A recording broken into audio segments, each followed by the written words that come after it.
Okay, I guess it's in the right place. So I'll start now. Yeah.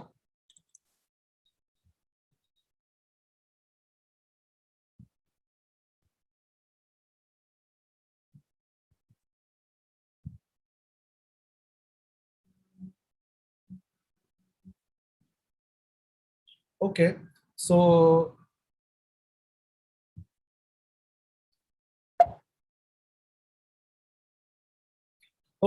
let's just recap. We were looking at built-in functions on lists in the last class. So head is a built-in function. If you give a list which is of the form x followed by x's, it will return x. Tail is a built-in function. If you give tail on x colon x's, it will give x's. Okay. Length is another. Length of empty list is 0. Length of x followed by x's is 1 plus length of x's. Sum is another built-in function. Sum of empty list is 0. Sum of x followed by x's is x plus sum of x's. Okay. You can check all these things on GHCI if you want.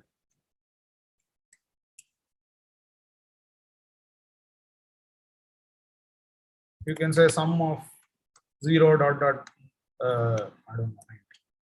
Okay, you'll get something. Okay, and you can check the type of sum. Yes, or without the defaults. Yeah, any list of numeric values, it will take to it'll take a list of numeric values as input, and it will produce a numeric value of the same type as output. Okay, fine. So then you have init and last, which are sort of the flip of head and tail. So init will give you the whole list except for the last element. Okay, and last will give you the last element. Okay, let's look at last first. Last of singleton list is just the element, because in a singleton list the only element is both the first and last. Okay, so that is the last element. You will return that. Last of x colon x's is last of x's. Okay, you ignore the sorry, what did I do?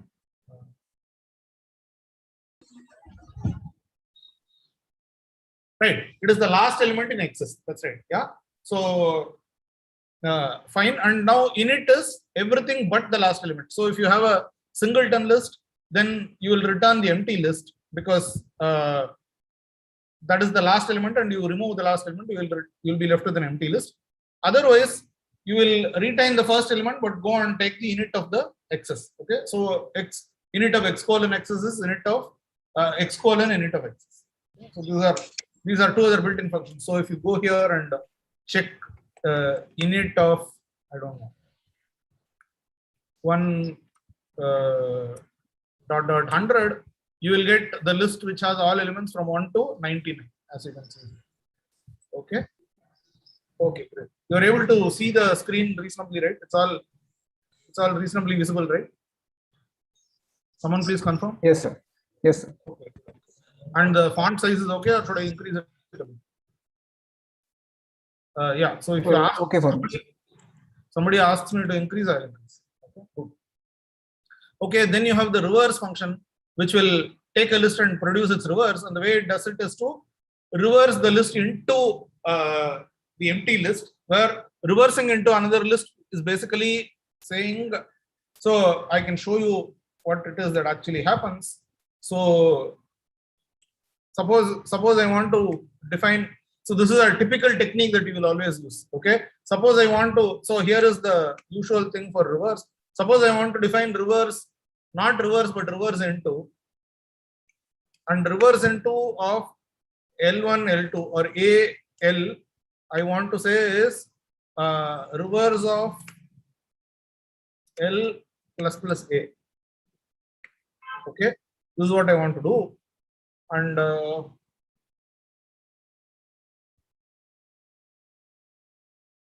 yes.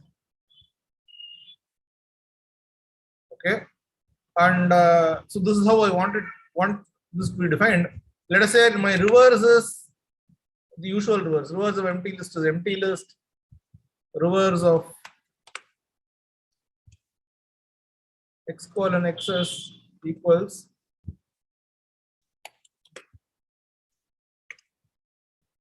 you are able to understand this reverse function, right?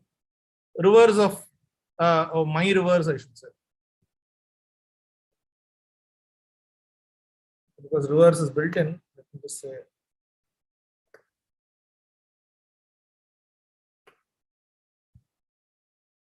Yes, is it clear what this reverse is doing? Yes, sir. Now here is the nice thing. So let's look at reverse into. So what is reverse into of a empty list? It is my reverse of empty list plus a, that is equal to empty list plus a, that is equal to a. Okay.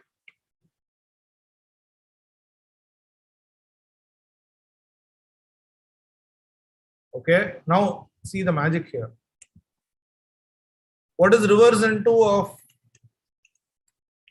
a of x colon x's? It is my reverse of x colon x's plus a. Okay. But what is that? Expand it again. So I am showing you how you can reason about these programs just like you can reason with arithmetic expressions, etc. So what is my reverse of x colon x's? Can somebody tell? My reverse of x's plus list of x. Yes. Plus singleton list consisting of only x plus a. Don't forget that. You have to add it to a. Right? Okay. But now what is singleton list x plus a? What is another way of writing that? X colon a. X colon a. Great. Okay.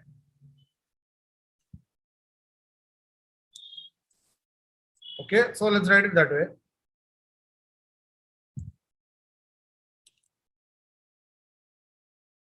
I should have put the equalities down.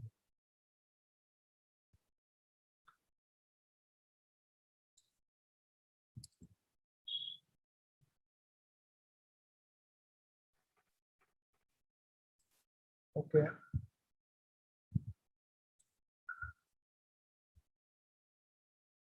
Okay, good. So now let's expand that. Let's write it as my reverse of x's plus x colon a. But now what is my reverse of something plus something else? What is another name for that? Rev into. Exactly. So this is rev into x's. Yeah, it is in the reverse order. So rev into of AL is my reverse of L plus A. So it is rev into of x colon A x's. Now what can you do? You can erase all the intermediate equations. Yeah, and you can just retain this and call that a definition. So that is a different definition for rev into. Okay. So you can make that. Is it clear? Is it clear what I have done? I started out with one definition for rev into. It was defined in terms of my reverse, but I have now got a direct definition of rev into without reference to my reverse at all. Is that clear? Sir, could you Yes, do it again, sir? No. Okay. So look at this. This is the official definition of rev into, right? Right now that we have. Yes or no?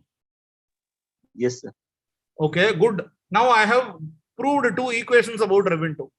Do you agree with these two Yes, equations? sir. The first equation is rev into A empty list is equal to A. The second equation is rev into A x colon x's is equal to rev into x colon A x's. Yes. Now what I am telling you is that instead of defining rev into in terms of my reverse, I can suppose I wanted to first define rev into and then define reverse. Okay. Then I would take this to be my definition. Okay. So I will comment this out. And now install. I'll comment that also out. And now I can install this new thing as my official definition of rev into. Rev into of A empty list equals A.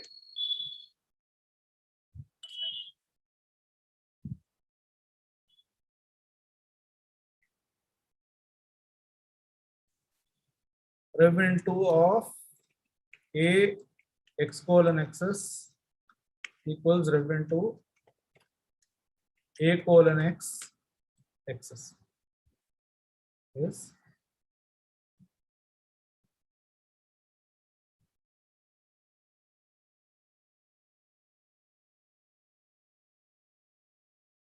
It's X colon A. Ah, right. It's x colon. Yes. Okay. Great. Okay. Now this is our official definition of rev into. Great. And once you have this, what can you do? Now you can define reverse in terms of rev into. That is simple. Okay. Because rev into AL was my reverse L plus plus A. So what is my reverse L? It is nothing but rev into empty list of A. Okay. So I can define my reverse equals fast reverse, let me call it.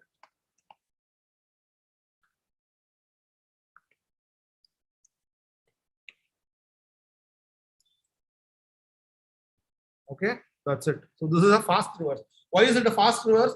Because to do rev into of x colon x's into some list, to reverse x colon x's into some list, you make one recursive call. Okay, so the amount of work you need to do is proportional to the length of the list x colon x's. Okay, that's all.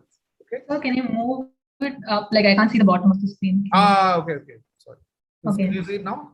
Yeah. Yeah. So what I did was originally, so this is something that you will be able to do later also. This is another nice feature about Haskell programs, that you can sort of reason about the programs just like you reason about algebraic expression. Okay. So I had a definition, I had a simple naive definition of reverse. I had a naive definition of reverse. I tried to define a more general function, and then I got a direct definition of the more general function by proving some equations about it. Okay. And then I said, oh, now I can make this into a definition, because I have one equation about rev into and another equation about rev into that doesn't refer to any other function. Okay. So then you can make that into a definition, and then you can define reverse in terms of it. Okay. So this is what reverse does. Yes, and it is much quicker than the my reverse function, because my reverse function we will later see it takes time proportional to the square of the length of the list. Whereas this fast rev is faster because it takes time proportional to the length of the list. Okay. Okay. Good. So now you can actually okay. So come here. You can reload. You can do fast rev of.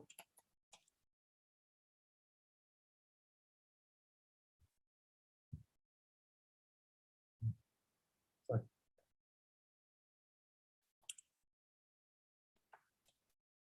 Where is it from?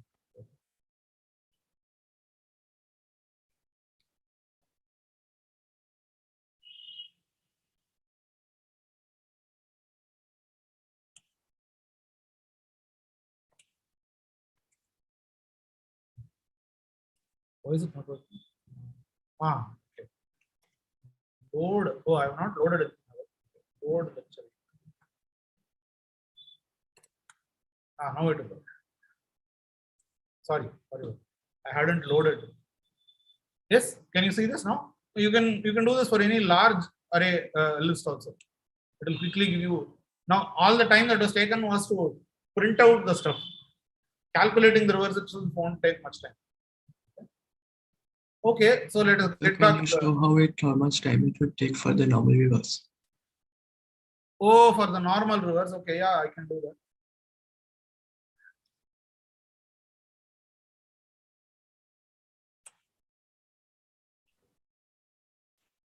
Let me reload it, and I say my reverse. Instead of fast reverse, I'll do my reverse. Hello, sir.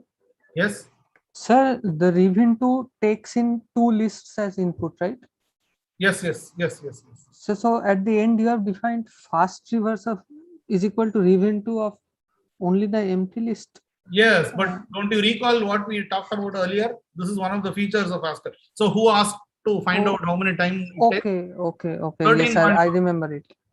Yes, the associativity. A function of two arguments is a function of one argument, which returns a function as an output.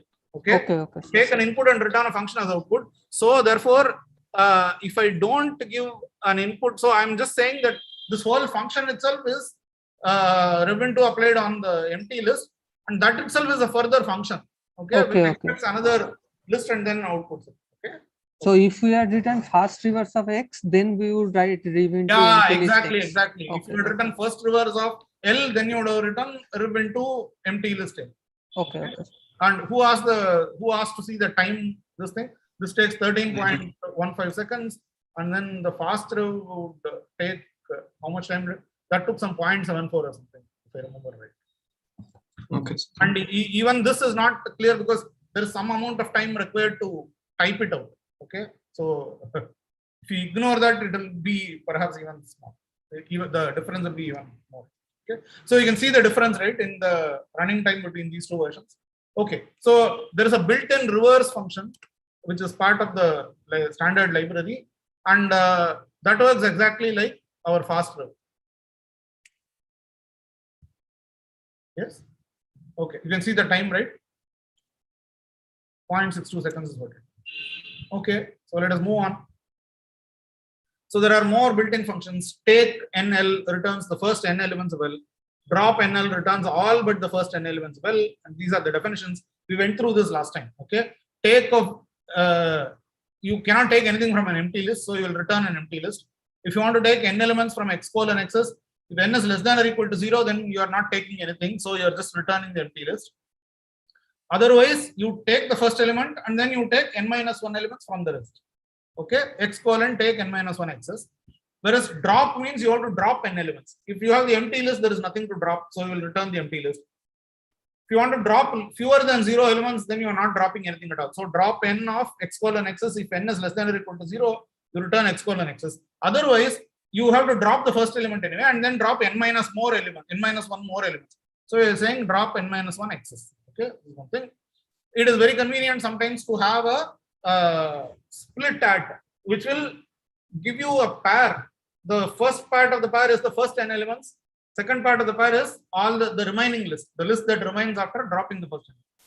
Okay, so split at of no matter what the n is, if you want to split at any position in the empty list, then it is just the pair empty list comma empty list.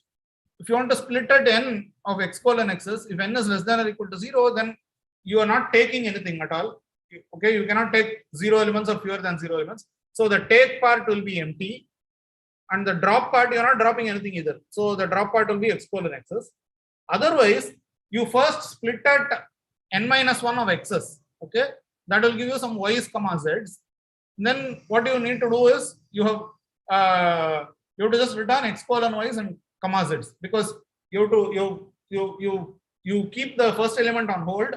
Then you take n minus 1 elements from the rest of the list, that is Y's.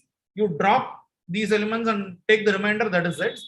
Your final result should be just X colon Y's comma Z's. So think about it. Okay. So the point is split at n of L is the pair consisting of take NL comma drop n. Okay. And this has only one recursive call split at, and therefore the running time is proportional to n. The point is the local definition cell avoid repeated computation of the same value.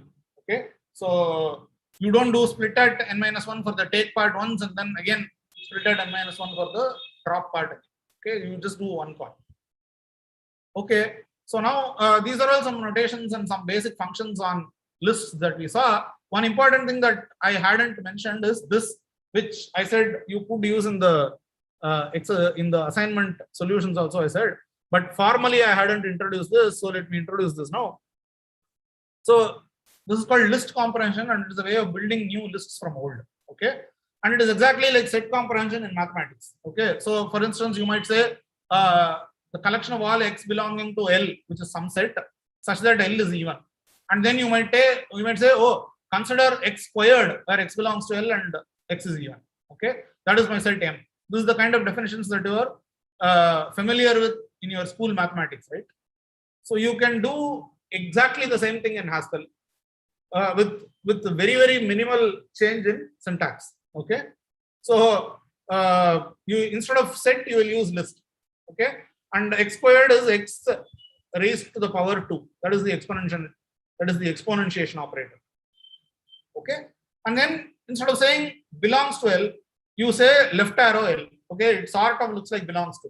Okay, And then even x, you say even x, except of course in Haskell you say even space x and not even and x within parentheses. So even x. Okay. So the even x is what we call a predicate, or in other words, it's a function that returns bool that returns a boolean values out.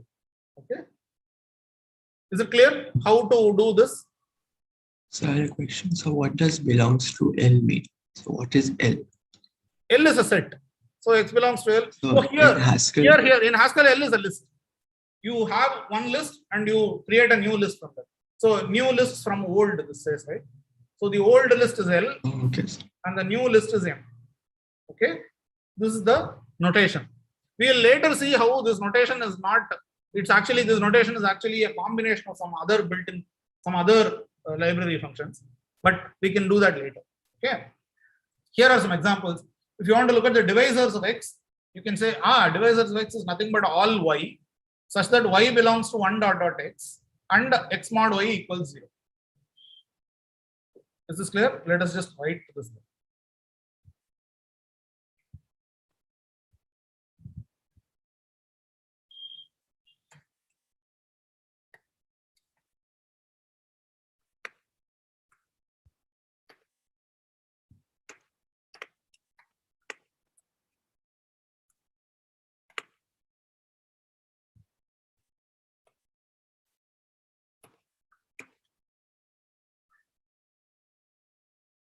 Okay, it says for any integral type A, it takes a value of type A and returns a list of elements of type A.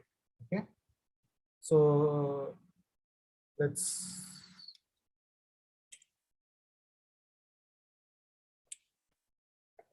so what do you want to check for? Divisors of 120. Yes. 1, 2, 3, 4, 5, 6, 8, 10, 12, 15, 20, 24, 30, 40. Divisors of 121. Divisors of 11. So now how do you check whether something is a prime? We check Two divisors. Exactly, two divisors. Okay, so that's it.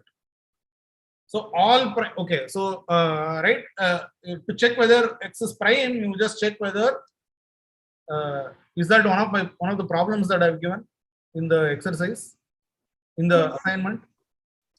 Yes, sir. Yes, sir. Yeah, but I mean, so now you can tell that's a simple problem.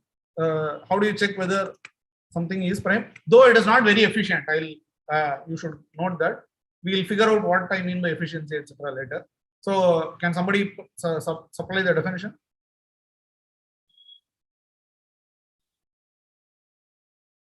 Based on of efficiency? No. Can somebody give me a definition for is prime x based on divisors? Length of divisors of x is equal to 2. Oh, great. Okay. So I was thinking more like divisors of x equals 1 comma x. Most straightforward definition. Okay. So please, I'm not able to see. Obviously, there are lots of students in the class, and also because I want to use my screen to write programs and present my slides, so I have hidden the list of participants. So I'm not able to individually call upon people to answer, etc. But please, everybody try to participate. Okay. If you just let a few people respond and then you just stay silent, sometimes it might just be too fast for you. You might not have understood something. Please feel free to stop me at any point of time and ask me to go over stuff. Okay. Don't be left behind. Yes. Sir, in this is prime function definition, how do we make sure about the negatives 1 and 0s? We are, for the moment, we are assuming that here. So negative at all, we don't even care. 1 colon 6. Sorry, if you say 1 dot dot x, then if x is 0 or negative, then this whole list itself will be empty. So divisors of x will be empty, the empty list. And about 1? 1 will be just 1. 1 dot dot 1 is just 1. You are saying this part? Yes. 1, 1 is not equal to 1, no? Oh, okay, I got it. Yeah. But can we ask you more than once if we have doubt, like if you don't understand first time, then can we ask you again also? Please do. Do you want to ask something now? No, I will. Yeah, in general, you can always ask me anytime. Yeah. Okay. Okay. So reload is prime of 11. Yes, is prime of 11 is true, is prime of 121 is false, etc. Okay. Okay, so let's get back here. So here, all primes below x and so. So basically, you have to produce all y such that y belongs to 1 dot dot x, such that divisors of y equals 1, 1. Okay, or as somebody else said, length of divisors of y equals 2. You can do that also.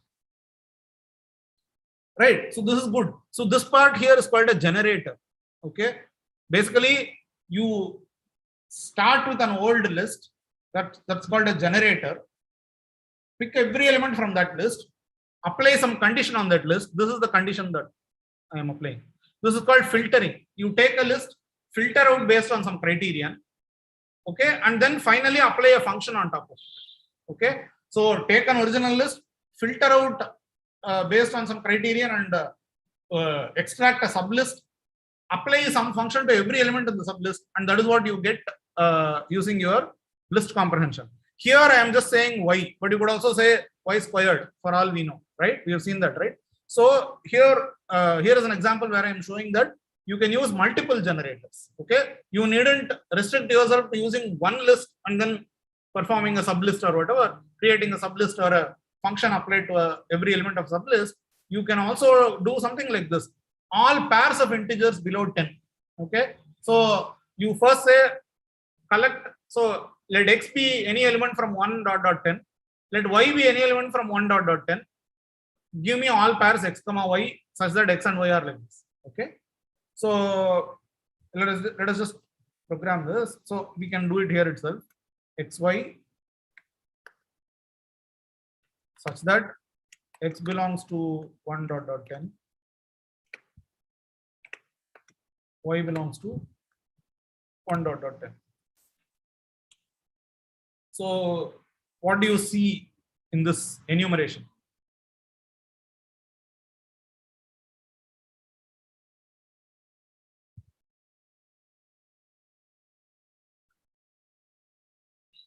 It gives you all the pairs. It gives you all the pairs, true. In what order does it give you that? Sorry, in the first So it it takes fixes x and then changes y. And then Exactly. It fixes x and then keeps changing y. Then it goes to the next value of x and then keeps changing y, etc. Okay. So for those who have seen programming earlier, it is like the x belongs to 1 dot dot 10 is like an outer loop, and the y belongs to 1 dot dot 10 is like an inner loop. For every fixed value of x, it will go through all the values, all the possible values for y. Okay. And if you have x, y, z, then it's again like that. So it will first fix a value for x, then go through, then fix a value for y, and then go through all values of z. Then go to the next value of y, go through all values of z. Go to the next value of y, go through all values of z. So on till it goes to the last value of y. Then it will come back and go to the next value in x. Okay. As you can see, you can print out all triples such that this thing also. So instead of this, I can say that is pairs. I can have triples z such that x belongs to 1 dot dot 10, y belongs to 1 dot dot 10, and z belongs to 1 dot dot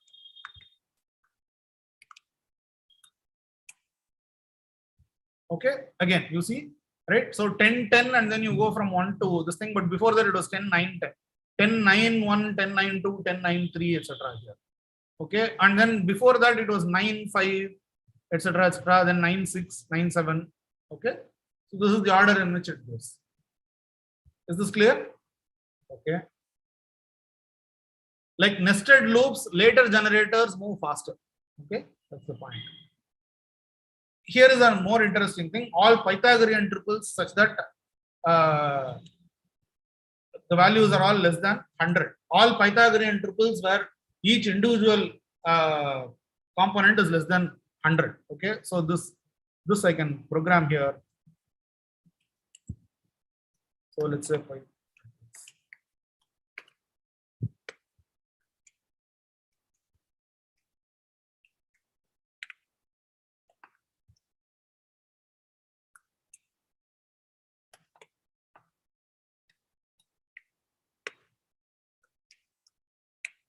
xyz such that x comes from 1 dot dot 100.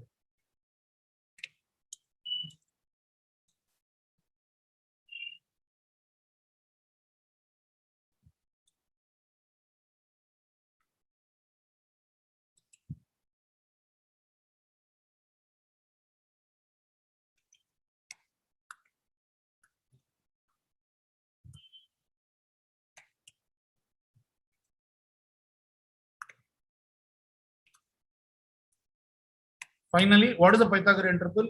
It's such that x squared plus y squared equals z squared.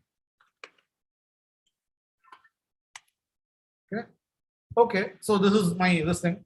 So should I try to run this? Let's try to run this.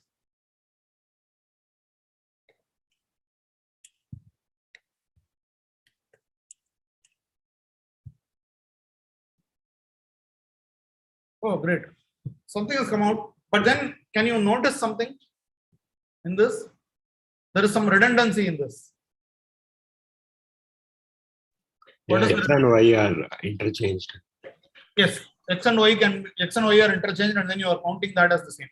So how do you so basically there are repetitions.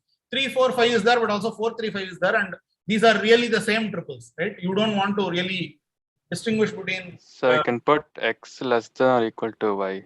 Yes, you can do that. Okay. So can we do y to y from Yes, wait. plus 1 to 100? Who is asking this? Srijan. Yes, so you can do that. I'll come to that. Yes. So yes, you can say y comes from x plus 1 to 100 and z goes from y plus 1 to 100. Okay, because z anyway has to be greater than. Not only does it save on, not only does it avoid duplicates, it also is quicker, because instead of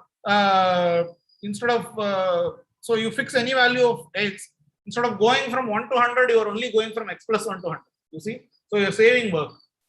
Okay, so that is why you should do it this way. You can also do it the other way, like somebody suggested x less than or equal to y, etc. But then there is a difference between exploring every triple and then weeding out things that do not that are not good, versus exploring triples, exploring only those triples that I mean a priori not even looking at triples that we know for sure will not make it in the final list. Okay, so if y is less than x, it will not even make it in the final list. So you might as well just start your enumeration from x plus. Similarly, no matter what it is, since z squared equals x squared plus y squared, z has to be greater than or equal to y. In fact, greater than y. Okay, so you will just start your z from y plus 1. Okay, and that's right. So you can think about efficiencies, etc., etc. So the point is that the later lists, the generators can use the earlier variables, just like in programming. Okay, you have fixed a list already. You are saying, okay, for every fixed value of x there, now explore every element from x plus 1 to 100. So that's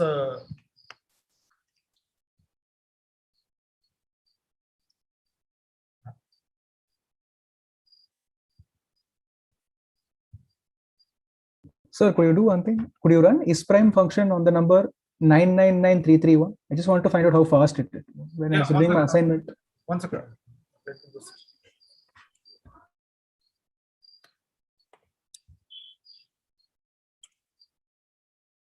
Okay, good. So you see the improvement in time, 0.92 seconds. Okay, here. Earlier it was 3.22 seconds. So yes, Harish was it who asked the question? Yes. So you want is prime to be run on 999331. Might take a long time. Yeah, I want to. Oh no. Oh, that's pretty fast actually. I didn't expect it. It took a long time for you? Oh. Yeah. I had written some other things, so. Okay. And then I changed the code, and then it was faster. Okay. Oh yeah, good. Oh, this is good. I didn't know because you asked me. I thought maybe it will take a long time, but no, it's reasonably. Yeah. So I had a question about these definitions. Yes. Can you put, for example, the condition before defining z belongs to this list? You cannot. Okay, because it is like saying consider any x from 1 dot 100 and only then you can put some condition about x. Yes. So can if you the put condition, x less than y before defining z? yes, you can do that. Yes, you can do that. Yes. Okay. Yeah. So what was the question? What was his His question was, can you do something like this? So instead of saying x plus 1, suppose you had done 1 dot dot dot. And then you have to now give two conditions. X is less than or equal to y and x squared plus y squared equals z squared. This question is, can I put the condition x less than or equal to y here itself? Yes, you can. As soon as you have defined all your variables involved in your condition, you can put the condition there. Okay. Oh, so, but you can't do it before. I can't do it before. I'll show it to you right now. Yes. Okay.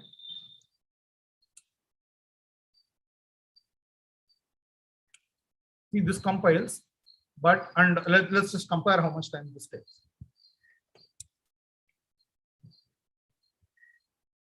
It's a little more than that. You see, that's 0.92, this is 1.17, because you are exploring everything from 1 dot dot. Okay, but you are cutting out. You are not going to exploring z as long if x is less than or equal to y, you are not even doing it. It's in fact very good. So if you want to put some conditions like that, put it as early as possible so that some other explorations, etc., some other generation, etc., will not even happen. Okay. Whereas if I had put the condition after, it would have taken more time.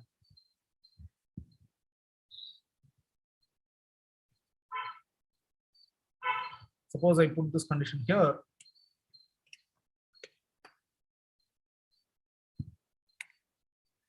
And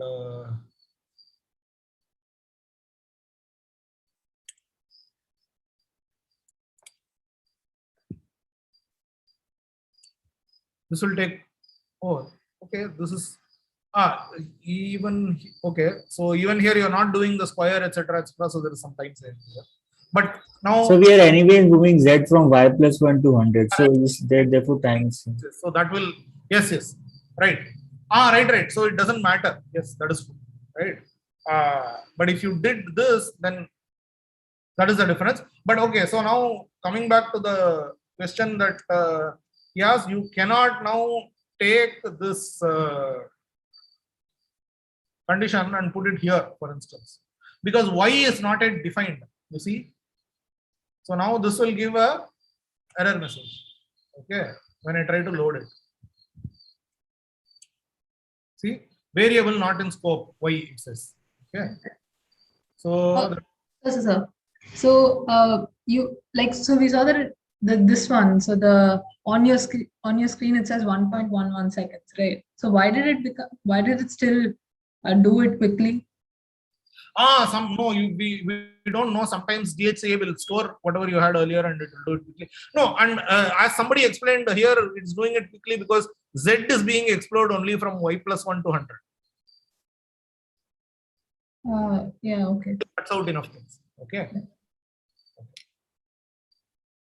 Okay,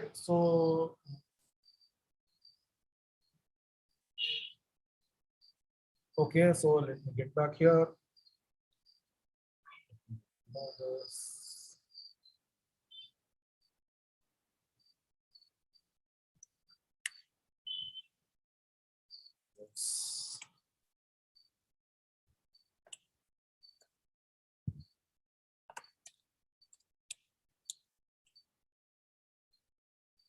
Okay. So, right, some more examples. So there is a function called concat, and concat works as follows. That's a built-in function. Built-in function means it's provided from data.list. Sir, I had a doubt, sir. Yes. So what if we just want to find out the number of Pythagorean triples and not like whether 32, 60, 68 is in fact? Yeah. I don't want a list. I just want the number of Pythagorean triples. So you just say length at the beginning. Okay. And it prints just that number. Kind of time, because it will have to anyway go through the list and check how many are there. And when you want to do this, you better write the 1::100 and x plus 1 this version, because you don't want to overcount, right? So here you have to make sure that you remove duplicates. Okay. You do this version and you just say length. Now, what was your follow-up question? Apratim? Nothing, sir. That's it. Okay, great. I Okay. had a question again, sorry. Yes. So here Pythagorean triplet is considered as a function and not a variable, even though it has no parameter. So it is it's a value. It's not a variable, it's a value. Pyth triples is the name for a particular value. What is the value? It's a list. Okay. If you want to think about it as a function with no arguments, or better to think about it as a value, not as a variable. Okay. You can't, like, it is not, if you are used to programming in some other language, variable means you are assigning some name to it, etc. That is not it. Pyth triples is a name that you are giving to this particular list. Okay, right now. Okay. Okay. So concat is a function that takes a list of lists as input. So for instance, 1 : 10, comma 11 : 20. Sorry, not : dot 20, comma 50 : 100. Let us say. If I say concat, it will put all these three lists together and make it one list. Yeah, what it means. Right? And concat can be defined in terms of this. It's the definition is simple. Else, I am saying, because L stands for a list, else stands for many lists. Okay, a list of lists. Okay, and so what do you do? Consider any L belonging to else, and consider any X belonging to L. Put that X here. That's all. This is my definition of concat. All X such that X belongs to L, where L belongs to else. Okay, and it will do it in the correct order, because it will fix the first list in the list of lists. It will pick, walk through all elements in that list, then it will go to the second list, walk through all elements in that, etc. Here is another thing. Given a list of lists, extract the head of all even length non-empty lists. Okay, you can do all kinds of things. So you can say, okay, go through any L. Yes. Sir, how L could be a list, since it is L belongs to else. Yeah. We use belongs then, while L is a element of the list. So here L is itself a list. Yeah. L itself is a list, and else is a list of lists. Okay. Like here in this example that I showed you, this whole thing. So if I say one type of 1 : 10, comma 12 : 15, comma empty list. It's a list of lists. Okay. It's a list of integers. You see? Yeah. Yes, sir. Yes, sir. Thanks. Yeah. Yeah. Go through each list of the else, which is a list of lists, and then go through every element in that list is what the concat function does. Here I am saying go through each L in else, check if length of L is greater than 0, and if so, then check if, and also check if length of L is even. Okay, if so, extract the head of the list and put it out. Okay, this will give you the, I mean, don't ask me why you want such a function. You might want such a function. I'm just telling you that you can go through every element in a given list, apply some conditions on it, then come back and apply a function on the elements that survive. That's all I'm trying to say. So Yes. So does it matter? So in the not here, sir, in the slide only. Yeah. So does it matter if you change the conditions here for the even head thing? Like if you write first that you can put even length L first and then length L 0. Yeah, that's fine. That doesn't matter, right? That doesn't matter. That between the conditions you can put them in any order. Okay. Yes.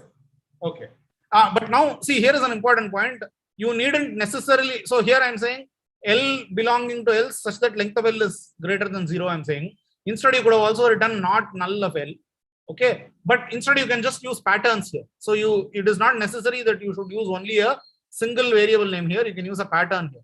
X colon X is belonging to else, which automatically means that X colon we are extracting only the non-empty elements in a list. Okay, non-empty lists belonging to a list of lists. And then we are checking whether the length of X colon X is even, but if so, we are putting out X. Okay, or you needn't even say head of events. No, you can say heads of a list. Okay, I'll write it as a function here. You can come here and you can say heads is my function that I want to write, and it's list of A to A. and heads of else equals x such that x colon xs belongs to else. So it should be list of A's to list of A's. List of A, that's right. Yes, that's it. Okay, so this is the thing. Here is another thing. You used some variables x's etc. in the generators. You can just use them here. Okay, or you can go here and say, oh, x squared.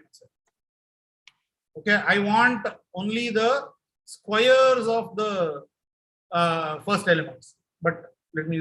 But what I want to show you is that you might ask, oh, what if there is an empty list in this else? Doesn't matter. So let's come here. Heads of 1.10 empty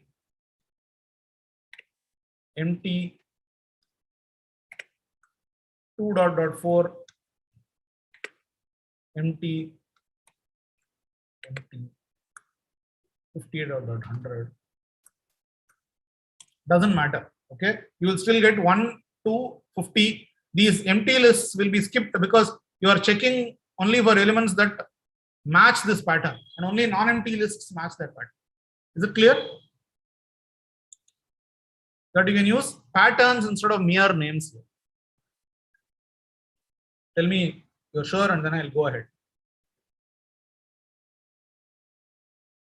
Okay, so we saw the data type car in the last class. I'm just putting it in the slide because just continuity.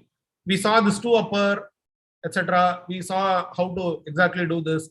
So 2 upper is whatever. So you take the character of ORD C plus offset, where offset is ORD A minus ORD. Yes? Hello?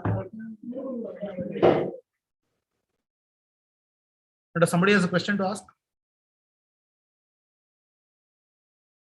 Yes, you have many other built-in functions on char, but then we started out on strings in the last class. Okay. Could you please go over 2 upper again? 2 upper. Yeah, I can go over it. So you are checking whether A is the character C is your input. You are checking whether the character C comes after small letter A and comes before small letter Z. Okay. In which case you will pick out the order of C. So I said that ORD is a function that returns a number once you give it a character. What is the number? The number is the position in the table of characters that it is stored in. Okay, and then you want to say, okay, so for every character, ORD will give you a number, and given a number within that range, CHR will give you the corresponding character back. Okay, see, these are inverses of each other. So what you want to say is, look at the order in which in which your character occurs. Look at the position in which your character occurs, and you want to shift it by so many positions. Okay, and if you give me the corresponding character belonging to that position, that will give you the capitalized version. Okay, so if your character is small a, then you want capital A. So basically, you want ORD small a plus ORD capital A minus ORD small a, which is ORD of capital A. And if you do the CHR function, you will get capital A. If your input character C was the letter small a, then the output produced will be the letter capital A. Okay, that is the idea here. The idea here is that small a till small z all appear together with no gaps. Similarly, capital A till capital Z appear together with no gaps. Okay, so if you want to convert every small letter to a capital letter, look at the difference between the position of small a and the position of capital A, and then shift your input character by that many positions. Okay, so this is basically the idea. Is it clear? How do Haskell that this character has that particular order? That is part of your what is called the ASCII or Unicode. This thing that is part of your system definition. So Haskell stores it internally in that manner.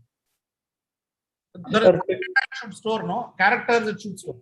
You cannot tell it how it is stored. Sir, to use ORD, you have to import some package, right? Data.char.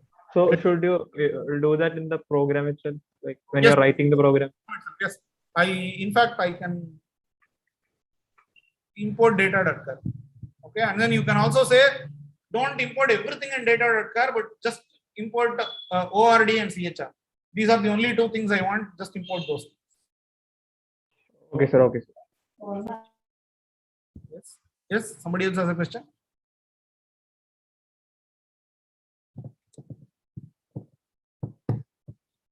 Okay. So you have lots of other built-in functions. You can just go take a look at data.char. Now strings.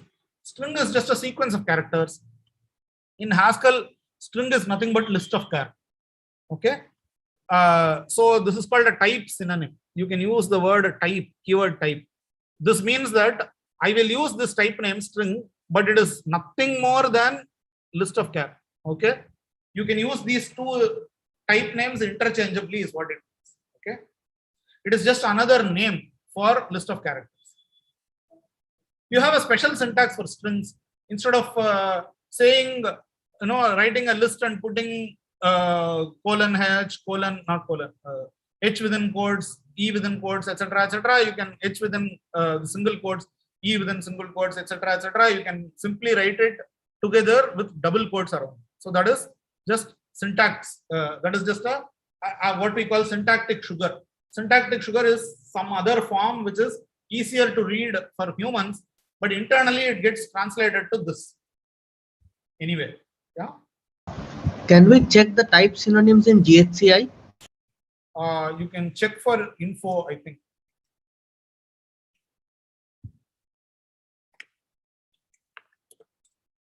Yes. See? Okay, thank you. So, but even more importantly, instead of using empty list as this two square brackets, you can use just the double quotes with nothing in between. Yes. Sorry, how do you use type? I mean, is that how do you use type? No, you will not use types at all. Later we'll come to how you use types. Okay. This is some built-in definition. I'll show you how to define your own types. Maybe in this class itself, if I have time. Okay.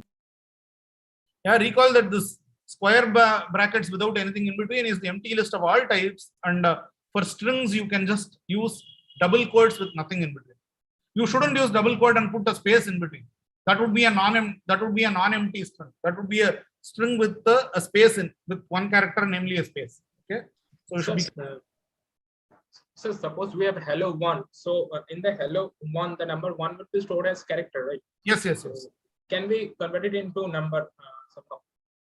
If you want, you can convert it to number. Not in the same list. You can take that and separately convert it to number. Because this list should all only contain, every list should contain elements of the same type, remember.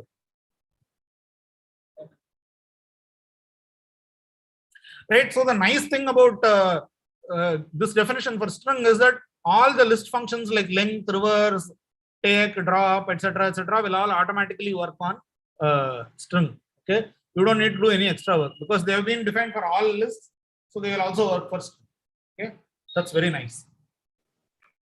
Sir, so I was writing the program in Notepad. So how do you import the data.char using that? Just write import data.char, and when you compile finally, your GHCI will impose. It's showing error. Sir. This line here. Sir, I wrote it in Notepad, but it's showing error.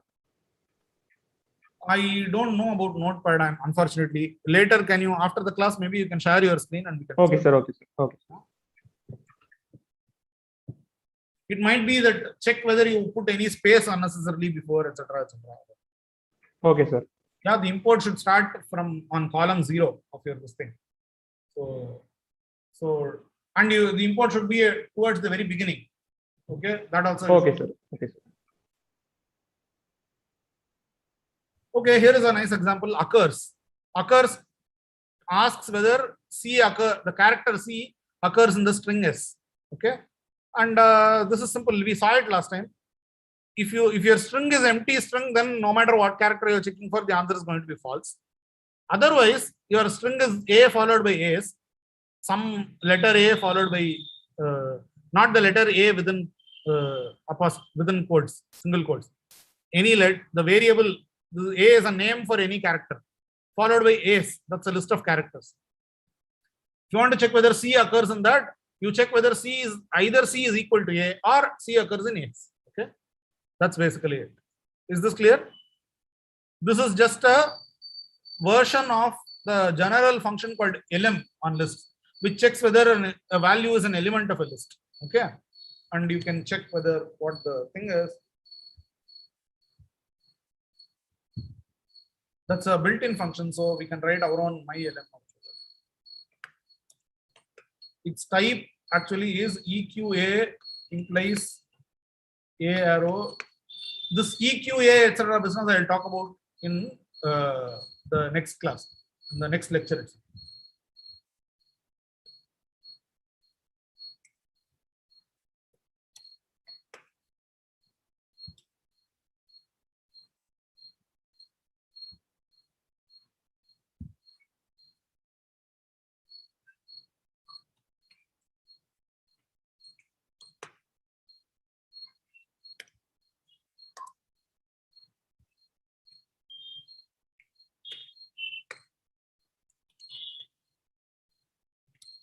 Yes, you are asking whether x is equal to y or mylm of xy is true. Okay. Now, once you have this, you can define your occurs, which we defined all the way here, much more simply as occurs equal to mylm.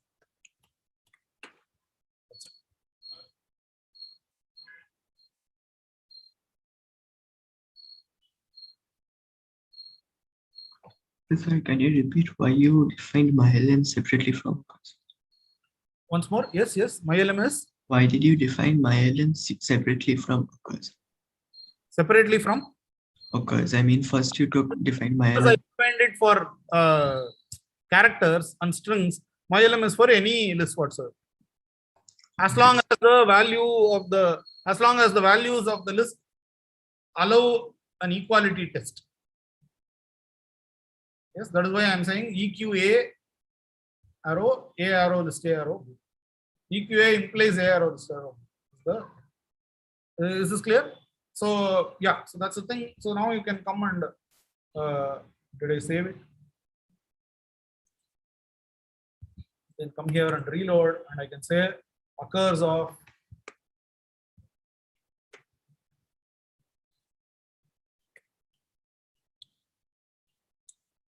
yes, it says true. So you can check this.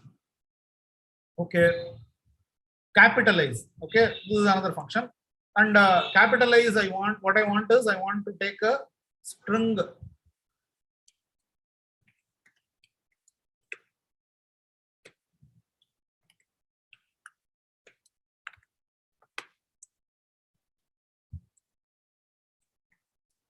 Capitalize of empty string is empty string. Capitalize of some character followed by a bunch of characters is nothing but 2 upper C followed by capitalize of C's. Okay. Sir, I have a doubt in can you scroll a bit in mylm? Why did you use equal to in the definition? Usually that is because it is not any. I mean, I could have used A arrow list A arrow bool, but it is not any old. It will not work unless the elements of the list can be checked for equality. Okay, so because I'm doing equality here, there are certain values for which I cannot check equality. Yeah, I understood why we're using EQ, but why is there an equal to and then an arrow? Usually we just put a dash and then the angle bracket, right, in the definition. Because this A arrow list A arrow bool is like what you have done in school mathematics. Okay, like it's a function from A to B. That's A arrow B. Okay, whereas this EQA double arrow, this thing, that is what you call a constraint. Okay. This is not a domain or range or anything like that. Provided A admits equality, then mylm is a function of type A arrow list A arrow. You see? Okay, got it. Right? So it is not a domain or a range or anything. That is why you don't put a single arrow, you put a double arrow because okay. It's a constraint. Okay. Yeah, thank you. So capitalize is this. So you can take. Sir, Yes. I still didn't understand why you define mylm and occurs separately.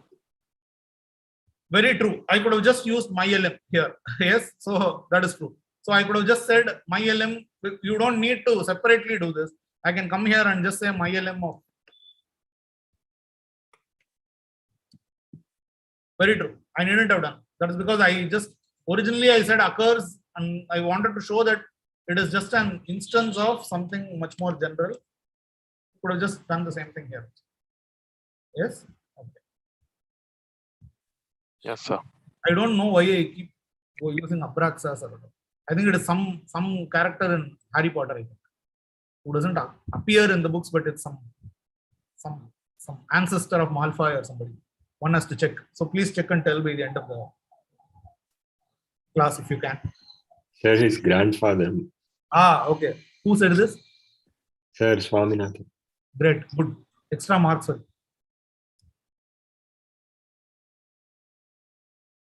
Okay. Right. So here, this capitalize, it's you notice that we have written this explicit recursive definition, but what we are really doing is something very simple. All we are doing is we are applying the same function, namely toUpper, to every element in the list. Okay. We'll come to this pattern later.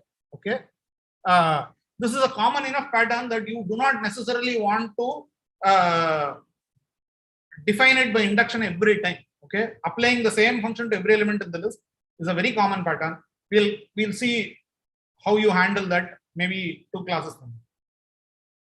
Similarly, okay, so here is another function. Sir, yes. Sir. When we deal with the list of integers, we write the type to be integers in closed bracket to integers in closed bracket. So similarly, we can write in place of string char in closed brackets to char.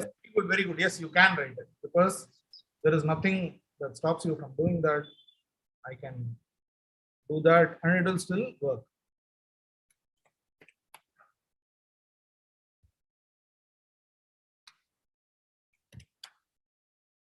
Yes, this will also work. Very good. But then can you use that empty string as this double quote? Can you still use that in this case? Yes, you can use it. Yes. Okay.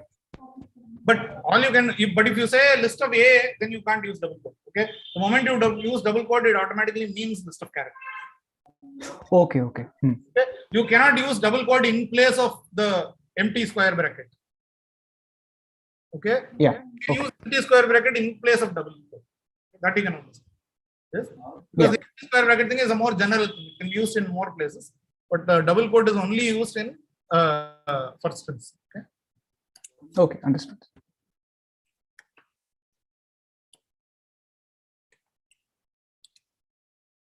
Okay, so you have this.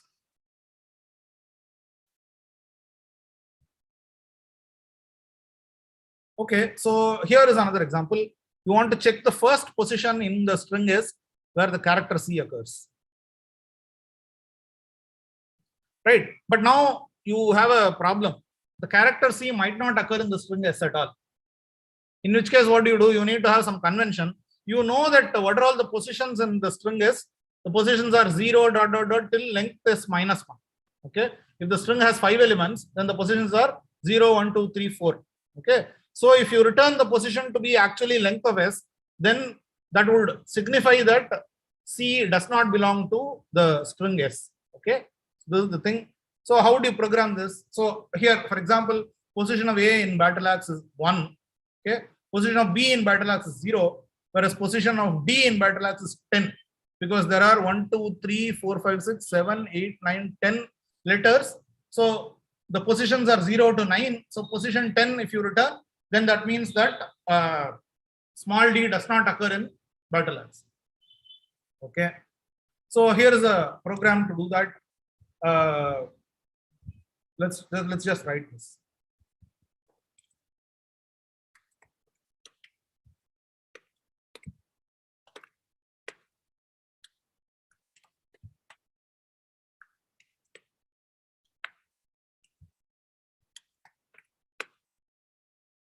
Position of C in empty list is 0. position of anything.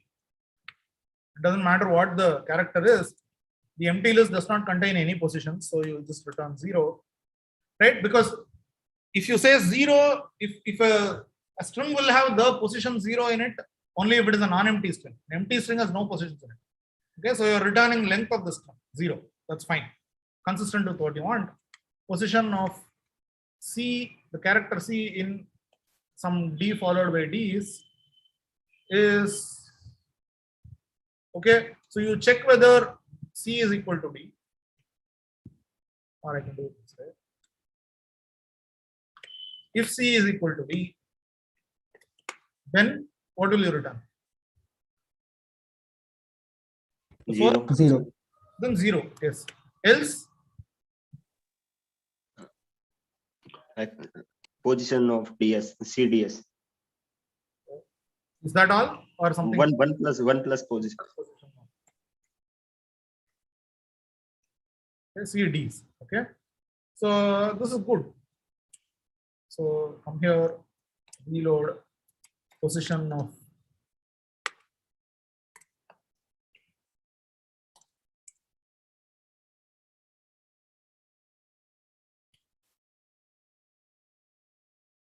but there is something mildly unsatisfactory in this, right?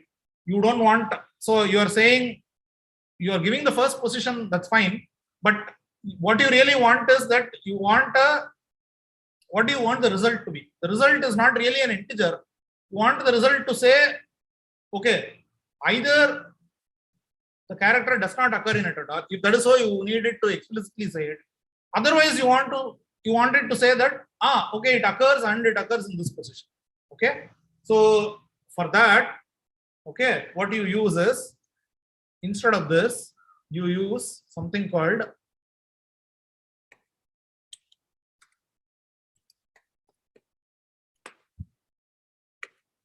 a new, so just like you have a character, you can form a list of characters.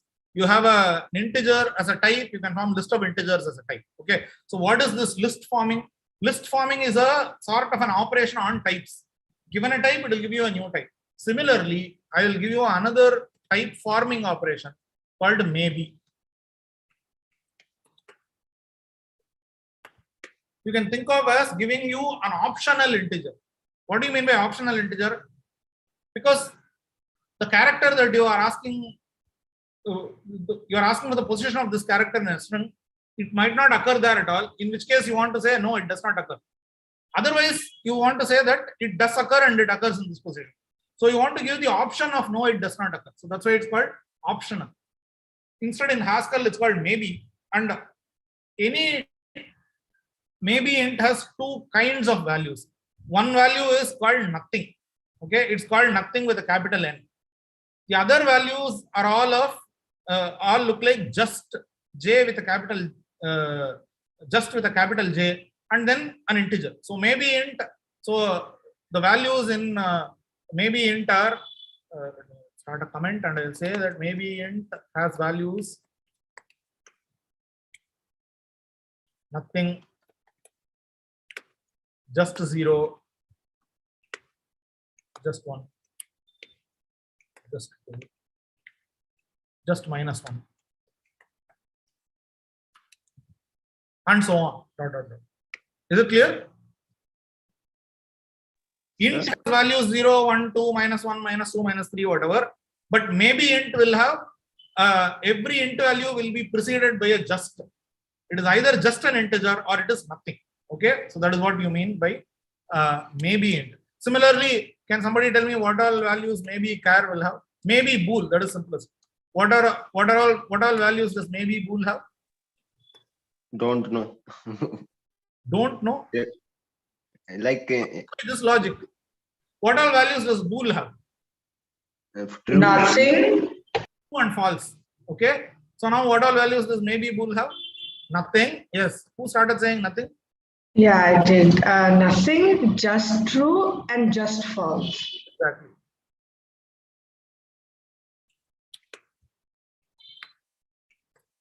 Okay, great. And maybe char similarly will have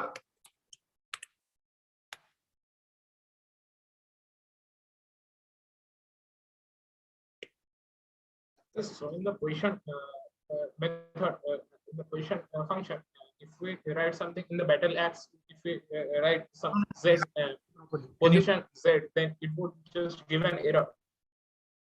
Position Z in the battle axe. it is giving you an error. Will it give an error? Like we are defining position prime, so 10 position Z in battle axe will give you 10. Just like D. Just check it. If you write the program. okay. Of course, if you give us just a Z, it will give you an error. What do you mean is the character Z? Yes. This will give you 10 as usual. Okay, but let's return to this. Maybe car has values what? Nothing. Just A, just B, dot, just capital. Start from 0, right? The character value of 0. Yeah. I'm not saying it does it in this order. It could be doing whatever. Just one. Okay.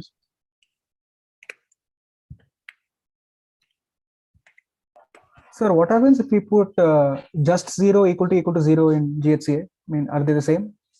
No, just 0 is not equal to 0. You will get false. Oh, okay. So can we do maths with this just C star? So I mean, can we completely add different data types? Oh, right. You can't even do it. It will get an error because they are not even of the same type. You can only compare two values of the same type. Okay. So they are not even in the same type and so on. So you can't even compare. Okay. So now let us get to here. So position prime of whatever you want to search for. If you want to search for its position in the empty list, what should be the value? Nothing. Yes. Position prime of C in D colon D is if C equals D,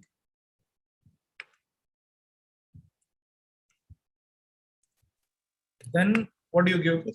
Just zero. Else, this is a little tricky. You cannot just say 1 plus position CD, position prime. Just C. 1 plus. No, even that you cannot do. So you have to say just 1, just of 1 plus n, where, or let us do it this way. Let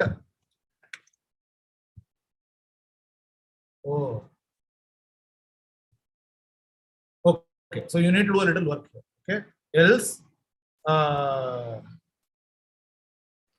we can use position inside just. You can use position inside just, but you don't want to do that. You want to directly do that. Else, if position let right here is where you can use case position prime C D's of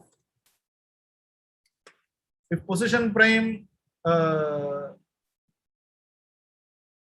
if position prime CDS gives you nothing, then what you want to return is just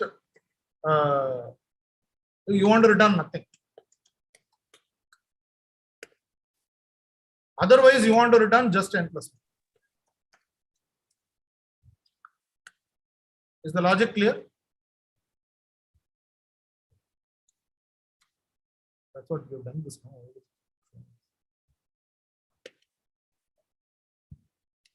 Is the logic clear? You first compute position prime CDs. It has two kinds of values. It's either nothing. If so, look at what you're doing. C is not equal to D, and C does not belong to D's.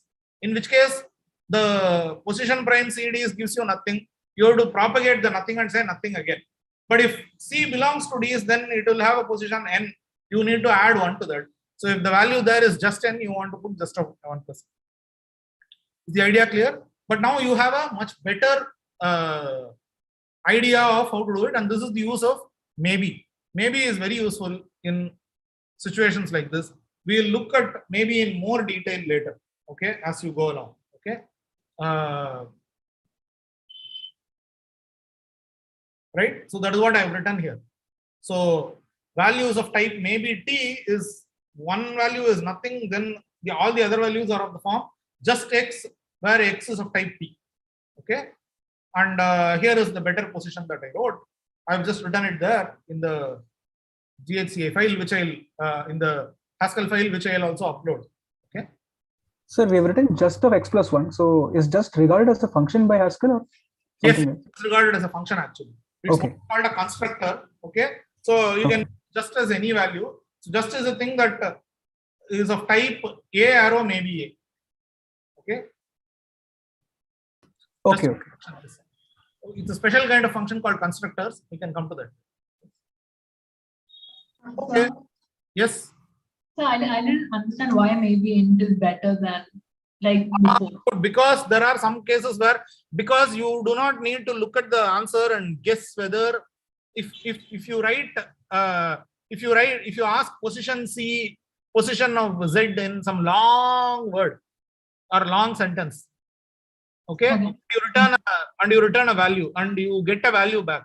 How do you know whether it is indicating error or whether it is actually showing you the first position where Z occurs? I mean, you see it. Oh, small strings, you can't see it. No, if it's a large, if it's a string of length 10,000. So, but even before we did the same like recursive thing, right? We said check. Yeah, we have the recursive thing. That is fine. But I'm talking about the value that is being returned. The value that is being returned doesn't distinguish between the case when C does not occur in these at all, or when the case when C is occurring in these. Okay. Sir, you haven't drawn position prime on GHCI. Position is equal to the length. The position is equal to the length. Then you say, okay, it is not there. Otherwise, you will say it. But it is sort of unsatisfactory, right? You don't want to have to do some extra check to learn this information. So that is why the position prime is directly giving you that information. Let me just run it and you will see.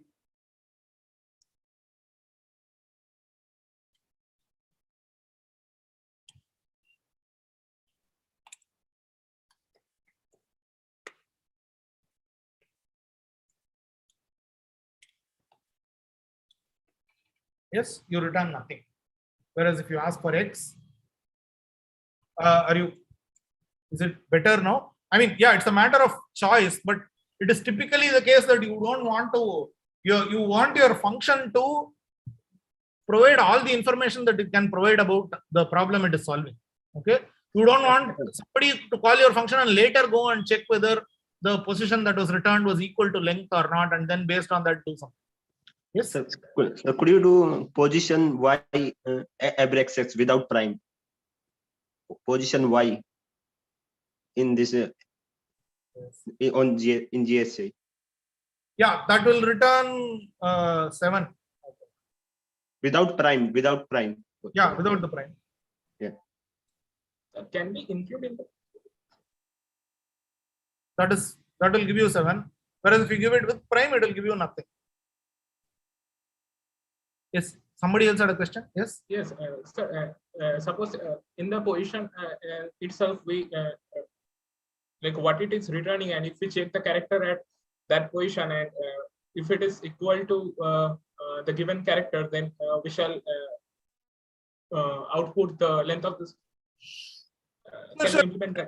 You can do more things, but I'm saying this maybe this is just a simple example. So in this example, yes, sure. Yes. Whatever, instead of saying nothing, you can do whatever with just position itself. But there are more complicated examples. More importantly, there are examples. For instance, here is a very, very standard example. Right?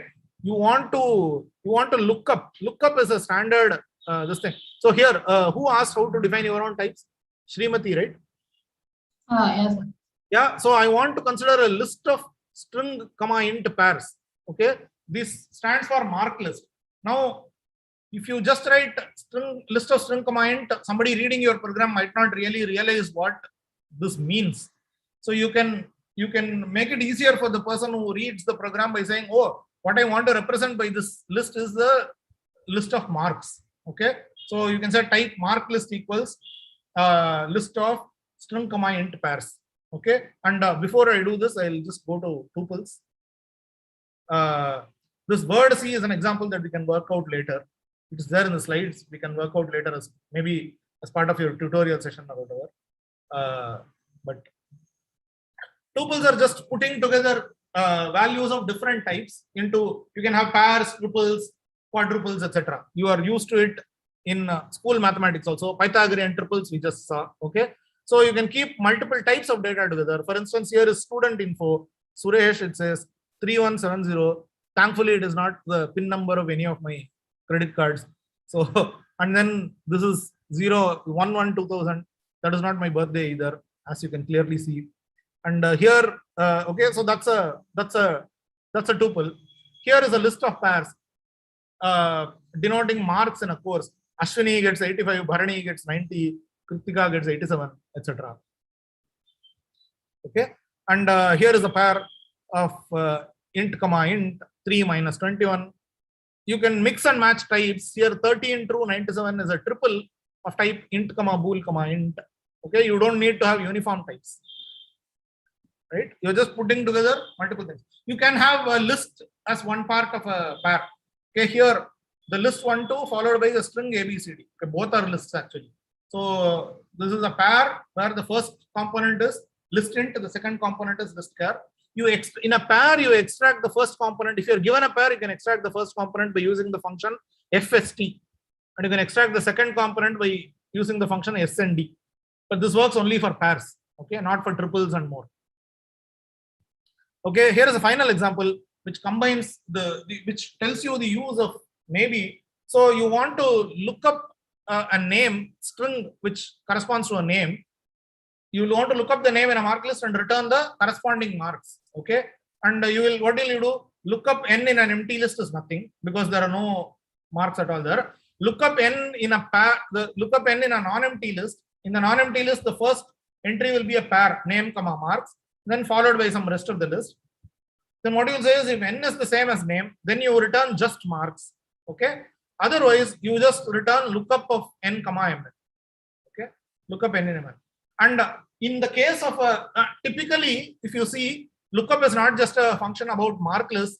Lookup is a general function for it is a general library function in data.list.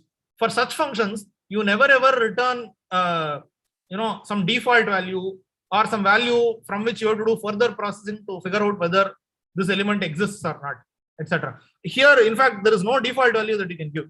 What value can you give for lookup n comma mark list where lookup of n in mark list where the name does not exist in the mark list? What will you give?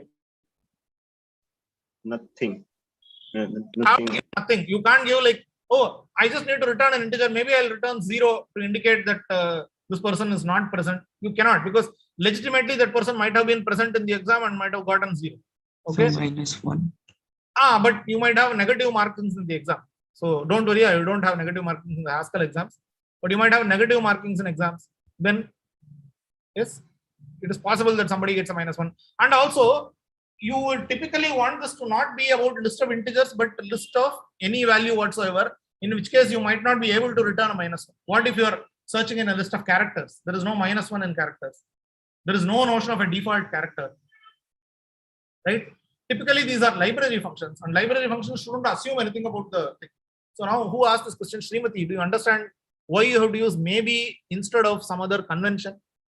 The first position function that we did used returned some values, and then you have to use some conventions to figure out what it means, what the result means. Whereas this maybe makes it explicit. Okay. Yes, I'm still thinking. So I think you can ask me questions if there are any. I've gone 15 minutes over time. 10 minutes actually. Started 5 minutes late. But if sir, what is this ML? Colon ML? There's nothing. ML is mark list. ML is a variable name. ML is a name it's a name standing for mark list. So you renamed name comma marks right here. I could use rest if I want. Okay. Okay. Rest of the list. Sir, yes. Could you just once again say, so if you hadn't used maybe in here, yeah, what would have happened? So how would you solve this case? Look up of an empty list. You have to return some value. What value will you return? I mean, like, Value. It is not a Haskell problem. I'm saying it is a logic problem. Programming logic dictates that you have to return an int value, but what int value will you return? You can return. You have to now start adopting conventions. Okay, you can say in the case of mark lists, -1 means that that person has not attended the exam at all. Basically, you want to distinguish between this person attended the exam and got 0 versus this person was absent for the exam. Maybe we can use error. Yes, you can use error and say whatever, but then recall that error will immediately exit the whole program. Error will abort the whole program. You don't want that. You want some meaningful value to be returned, and then whoever calls this function should make a decision about what to do. so sir, like it says, if there is a case where like you can give an integer value, then it gives an integer value. But Right. if there's not, then it gives. If the person is absent totally, then it will give nothing. So by recursion, like if an element does not belong to the, like if we don't have the marks of particular person in the list. Here you are not applying any function on top now. So lookup NML will, if that gives nothing, then you will get nothing. Otherwise, it will. If that gives just some marks, you will return just some. Okay. Okay. Great. So I hope you. Excuse me, sir. Yes, please. Yes, Ishan. Sir, just an off-topic question. So, if I want to practice the Haskell programs, I mean, just practicing. So, what shall be actually referred to? I think it is best you ask the TAs. No, not that I won't answer, but the TAs might be able to give you better resources. First of all, the TAs have given you some problem set. Have you tried that? Yes, I have tried that. Great. So then I think there is some 99 Haskell problems or 100 Haskell problems are there. So please ask the TAs. Aniruddhan or somebody will be able to tell you more places where you can go and try out various practice problems of various kinds of difficulties. Okay. Now I've given you this. Okay, assignment. I'll give you another assignment on lists. You'll be able to get more practice based on that. But yes, I should give you practice problems. Maybe I'll give you some practice problems, even if not generated by myself. I'll just point you to some sites where you can go and get. Is that okay? Yes, sir. It's fine. Thank you, sir. Okay, great. Okay, then yeah, have a nice evening. So you don't have any more class right now, no? No, sir. Okay, then just enjoy your evening. See you then. Yeah. Thank you. Thank you, sir. Yeah, Thank you, sir. Thank you, sir. Yes, thank you. Thank you, sir. Thank you, sir. Yeah.